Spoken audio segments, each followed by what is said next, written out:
Hey there, Elizabeth here, and before we get into today's episode, I thought I would just make sure you knew about my free workshop. It's called The 3 Secrets to Integrating the Arts with SEL. And if you're interested in creating some calm, dissolving those distractions, and promoting positivity in your classroom, this is definitely a workshop you want to check out. You can go to theinspiredclassroom.com/workshop and register for free right there. I hope to see you inside. Welcome back to the Inspired Classrooms podcast. We've been talking about some of the key benefits of the arts in learning. We've had in a previous episode, we talked about how it builds community. In the last episode, it was about how it builds self-awareness and how important that is to our students when they're in our classrooms. And now we're going to talk about how the arts provide for deep learning of content.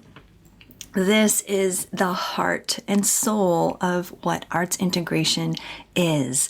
And although in this episode, I'm not going to talk about content standards and objectives and assessments, we can maybe get into that in another episode.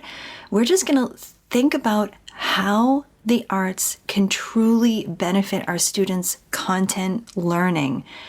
Because when you integrate the arts into the content you teach, and this is no matter what subject or what age you're working with, your students are going to remember and understand the content at a much deeper level. I mean, think about it. If you're just taught something, okay, you may remember it for a little bit. If it really sparks an interest, maybe it'll be something that you carry with you for, weeks, months, years. But if you experience it, if you work with it, if you mold it, if you hear it, if you sing it, if you act it out, if you utilize the arts to really dive into the content, that experience is going to stay with you. And, let me just talk a minute about experiences, because that's what really makes SEAL, social, emotional, artistic learning, so effective. It is built around giving students the creative and artistic experiences that are tied with the social, emotional competencies. And that's what makes the development of those competencies work. That's what makes it effective. So the arts are all about the experiences. All right, let me give you some examples. I want you to imagine just teaching math concepts using movement. When you put vocabulary, whether it's math or even science or any vocabulary really, when you put vocabulary into the student's body through movement, they actually embody the content and they are able to remember it.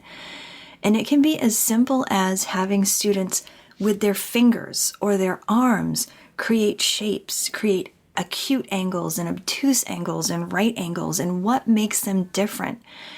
It can be students moving in a way that they can remember the multiplication tables, right? I have my students do a specific movement while we chant. This sounds kind of odd, I know, but I'm telling you it works, and it's not as odd as it sounds. All right, maybe it is a little bit, but they have a specific movement that they do while we skip count by fours, so that they start to embody the fours tables, right? Something that they don't, students don't really learn those. They learn the fives, the twos, the tens. Those are easy. But the fours and the sixes and having movements that go with that help them to solidify it into themselves. I have an entire article on this on Edutopia. I'll link it in the show notes, that talks about specifically math concepts with movement. So if that's something that interests you, go ahead and check that out. All right, let's talk about a different art form, drama. Okay, when students are dramatizing, say, a scene in a story that they're reading, they can more easily understand not only what's happening, not only the situation, but they can also understand the characters more. They can understand the motive of the character, why they're acting the way that they are, the emotions of the characters. Drama is a perfect way to put yourself in another's shoes, which brings us, I'm going to tie this into SEAL, it brings us into that social awareness, giving students the opportunity to see another's perspective. And on top of that, they can also understand a certain scene or a certain chapter of a story that they're studying. Now, music is another art form that you can easily bring into your content area. Now, I could talk about music integration for days, but let me give you a couple of quick ideas. If you teach social studies or science, there's probably, I'm going to say there is music that will connect with something you're teaching, whether you're teaching a certain culture or a certain region in the world, or you are teaching a certain time in history. There's music that goes with that. And when you can bring the music in, study the lyrics, say, or study the melody of an orchestrated piece of music, you can start to make connections, those human connections to what's going on in history or what that culture brings to the world, and really get a sense of the humanity behind it. And what a powerful lesson that can be.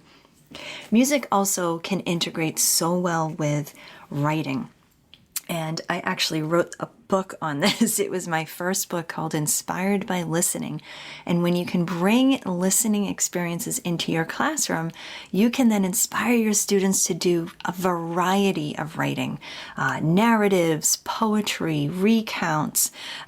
They can write cartoons. It's just, there's so many possibilities with writing when it comes to this as well. I'll link that book in the show notes too, in case you're interested in that. All right.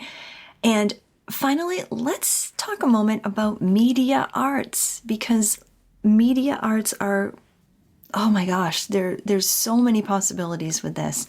Creating slideshows, creating videos, creating a photo collage.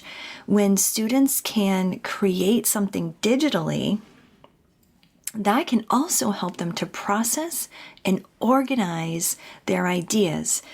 Talk about great self-management and decision-making skills with that. If we're going to tie in SEAL, because I'm always thinking about ways that we can tie the social-emotional competencies in with all of these art forms.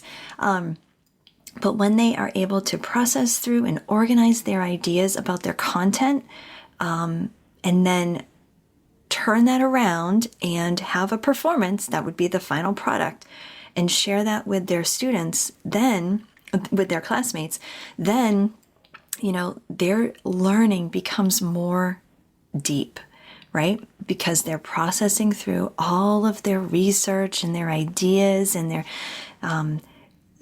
streamlining what they want to actually say about whatever their topic is, and do it in an effective way that's visual, that may have some audio parts to it, and just that presentation of that information. So all of these artistic ideas, all these arts can really help your students to get a deep learning of the content that they have, that you're asking them to do. And what a great way for them to get all hands-on, whole body, whole mind experiences, because that's what this is all about. The experiences that you can provide for your students that are going to make their learning memorable and long-lasting. All right, so hopefully that gave you a couple of sparks of ideas that you can play around with and try.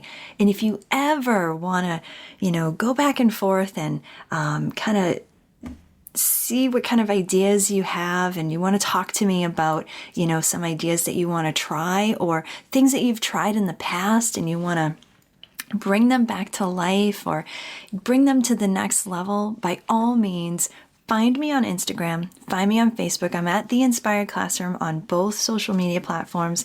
I also have some great resources on YouTube. Again, The Inspired Classroom, to just get your juices flowing and allow you that chance to try something new or try something more. I love talking to other teachers, so be sure to find me in the DMs on Instagram, Facebook, and let me know what kind of things you're thinking about doing to really deepen students' understanding of your content. All right, I hope you have a fantastic rest of your day, and I will connect with you next time. Thanks so much for listening. My name is Elizabeth Peterson. Be sure to subscribe, and I look forward to continuing this journey with you.